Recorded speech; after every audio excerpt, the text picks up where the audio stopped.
Mesdames, Messieurs, bonsoir et bienvenue à votre capsule chiropratique. Toujours avec nous en studio, le docteur Cynthia Pitre. Alors, tout d'abord, bonsoir Cynthia. Bonsoir. Ça va toujours bien? Toujours très bien. Alors, on entame tranquillement pas vite le fameux mois des fêtes. Exactement. Décembre, toute la folie qui vient avec ça. Mais nous, on va parler de douleurs chroniques aujourd'hui. C'est pas nécessairement un thème qui est très agréable à vivre durant la période des fêtes, Non. mais par contre, quand on sait qu'est-ce qu'il faut faire autour d'une douleur chronique, exactement, ça pourrait ça peut aider. sauver la vie. C'est ça, ça pourrait vous aider durant peut-être une petite soirée de party de Noël. Justement, quand on parle de douleur chronique, un mal sans discrimination, c'est le cas de le dire. Oui, effectivement, c'est souvent, dans le fond, mieux vaut regretter une action posée que de se mortifier avec des « j'aurais donc dû ».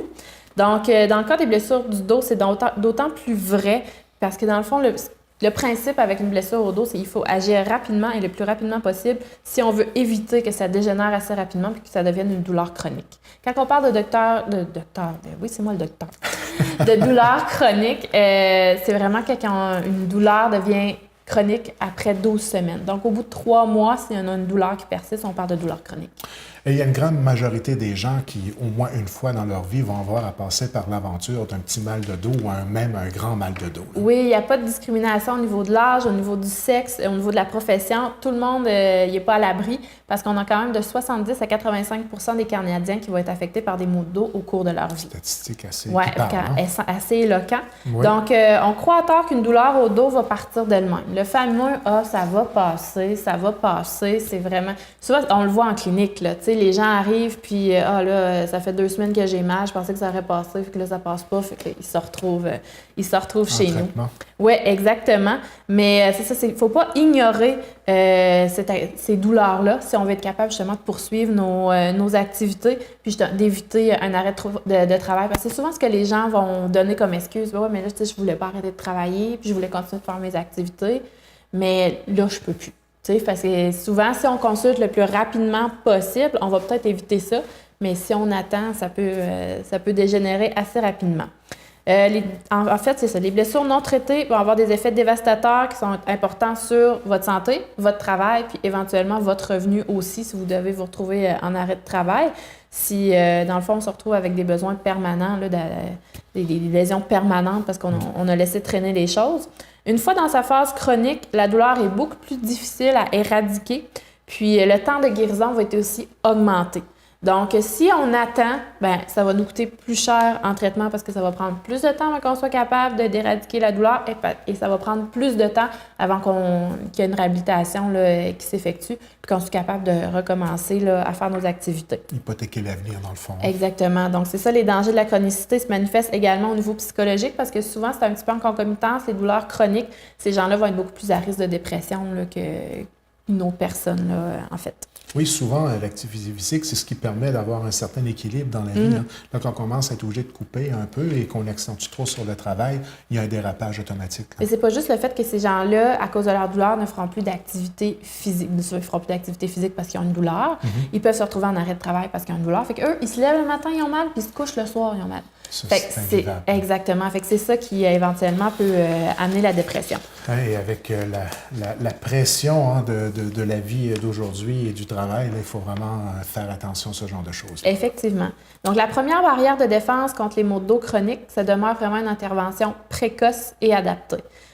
Toute douleur au dos débute par une phase aiguë, puis si elle n'est pas traitée de façon efficace, à ce moment-là, ça va évoluer vers la phase chronique. Comme je le disais, là, on parle de chronicité quand on a une douleur qui persiste depuis plus de 3 mois.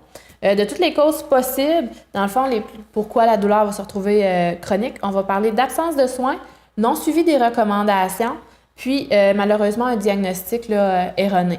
Par exemple, si à la base, on parle d'un diagnostic d'entorse lombaire, exemple, puis que finalement, c'était une hernie discale, tu sais, là, s'il y a un petit bout où le traitement n'a pas nécessairement été tout à fait adapté, ça peut avoir des conséquences.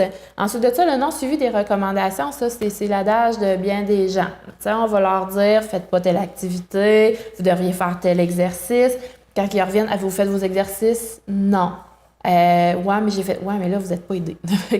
Ça, c'est les recommandations sont quand même importantes. Des fois, on a de l'air de dire un petit peu n'importe quoi, que c'est pas si important que ça. Mais si votre médecin vous dit, aussi, un autre exemple, vous dit de prendre vos anti-inflammatoires 2 fois par jour pendant 10 jours, c'est peut-être pas pour rien non plus dans certains cas. T'sais. Aujourd'hui, dans le monde qu'on vit, on peut facilement faire une recherche sur Google et se faire des autodiagnostics où je suis allé voir sur le net, j'ai tapé mal dans le dos en bas à gauche, ça m'a donné ça. Tu sais, des fois... Non, le médecin Internet, lui, là, il est très, très, très néfaste parce néfaste et je dirais même paniquant. Oui, tout à fait, parce que faut de faire ça moi aussi. Hein? Ouais. Sur Internet, il faut savoir où chercher. Faut avoir le vocabulaire adéquat. Avoir le vocabulaire adéquat puis des sources fiables. Quand là, vous faites votre recherche Google puis que vous marquez migraine ou hernie discale, là, souvent, c'est des forums qui sortent en premier.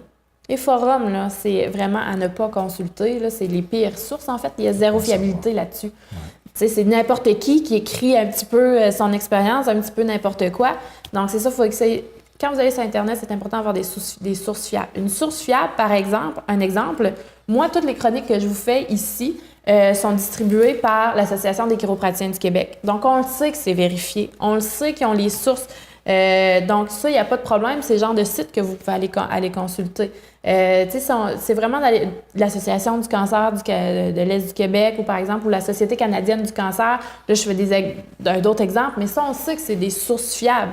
Vraiment, il faut que ce soit une association ou un ordre professionnel. Déjà, si vous allez sur ces sites-là, ça va être fiable. Comparativement, si vous prenez un article du Journal de Montréal, par exemple. Et si on veut vraiment pas être stressé, allez voir une personne qui a la formation nécessaire, un spécialiste. C'est ça, tout à fait. Les gens n'ont pas nécessairement besoin de consulter. Ils peuvent nous téléphoner s'ils ont des questions aussi.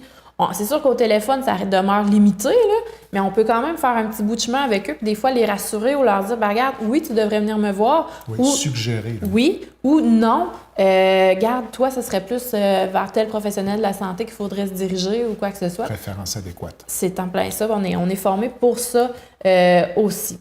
Donc, dans le fond, si on revient au niveau de nos dangers de la chronicité, donc le chiropraticien, nous, on a une formation universitaire rigoureuse qui, dans le fond, nous permet d'évaluer, de traiter puis de vous conseiller sur les bonnes habitudes à prendre selon la condition que vous présentez. C'est sûr qu'il n'y a pas beaucoup d'études là, qui démontrent là, l'efficacité des soins chiropratiques dans le cas de la chronicité, mais il y en a une récente là, qui est sortie dans la revue qui est quand même assez réputée, Spine, puis qui démontre dans le fond l'efficacité des manipulations vertébrales sur les maux de dos chroniques. Mais c'est sûr qu'il n'y a pas beaucoup d'études, mais quand on se fie à ce qu'on voit, nous, en clinique, on voit qu'il y a une efficacité là, des traitements chiropratiques. C'est sûr que preuves scientifiques à l'appui, je ne peux pas vous en amener beaucoup, mais preuves personnelles par rapport à mes patients, on voit qu'on a quand même une certaine efficacité à ce niveau-là. Puis les auteurs de l'étude que je viens de vous mentionner, là, qui est parue dans le Spine, suggèrent même que la poursuite des traitements après une phase initiale intensive comporte aussi des bénéfices, comme je le disais tout à l'heure. Oui, vous avez une phase aiguë, vous venez nous consulter, mais c'est bien de continuer en prévention aussi là, par la suite.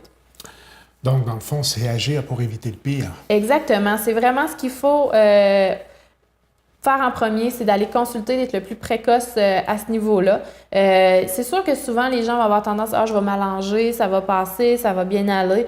Mais le repos au lit, c'est aussi la pire chose à faire dans certains cas. Comme je disais, je reviens toujours sur l'activité physique. À chaque chronique, c'est très important. Donc, même si vous avez une douleur, c'est important de poursuivre vos activités dans la limite de vos douleurs. C'est-à-dire que si vous faites du sport, on continue d'en faire, on diminue l'intensité, on diminue la fréquence. Au niveau du travail, c'est la même chose. On va diminuer les postures qui sont plus difficiles et tout ça, si on est capable de le faire. Mais il faut continuer de bouger malgré tout. Parce que dans le fond, qu'est-ce qui arrive? C'est que la sédentarité, c'est l'ennemi numéro 1 de la guérison. Parce que dans le fond, ça amène une réduction et une absence d'activité physique, ce qui va amener une atrophie musculaire.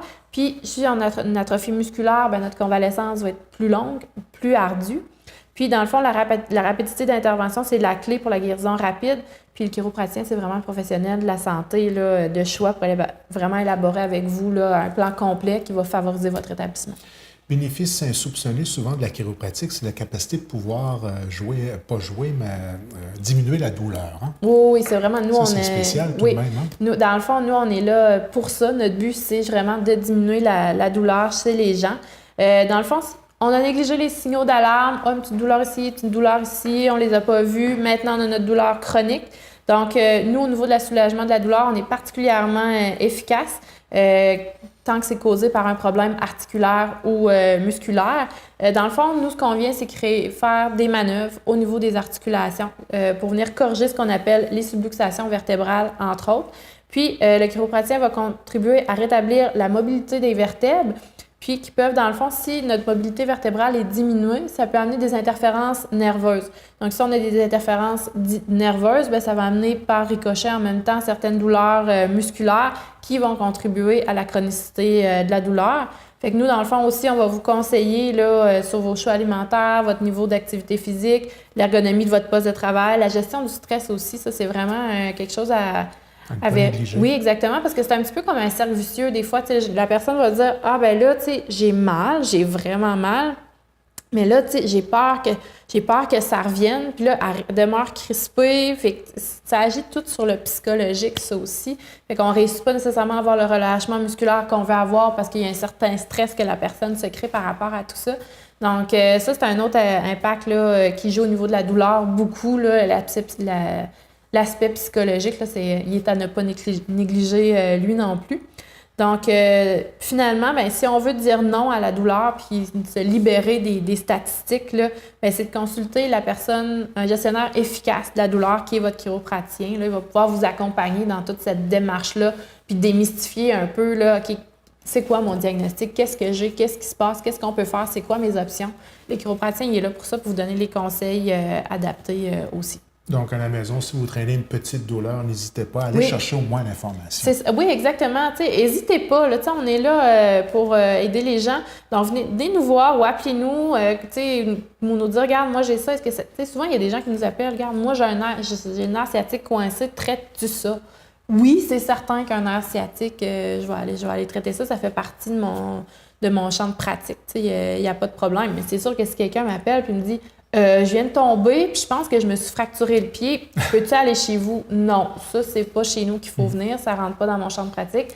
Je vais être capable de dire non. Ben là, aller à l'hôpital, on va prendre des radiographies, ils vont vérifier s'il y a quoi que ce soit.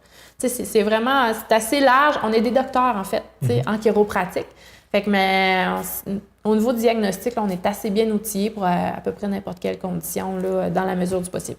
Donc, en terminant pour cette semaine, on rappelle la façon la plus simple de vous rejoindre. Oui, moi, je suis située à Chandler. Vous pouvez toujours me téléphoner au 418-689-2447. C'est toujours un plaisir de répondre à vos questions. Puis, étant donné qu'on est en décembre, je profite pour vous souhaiter des joyeuses fêtes, joyeux Noël et bonne année 2019. Bonheur, joie et santé, c'est principalement les vœux que je vous souhaite pour la prochaine année. À l'année prochaine. À l'année prochaine.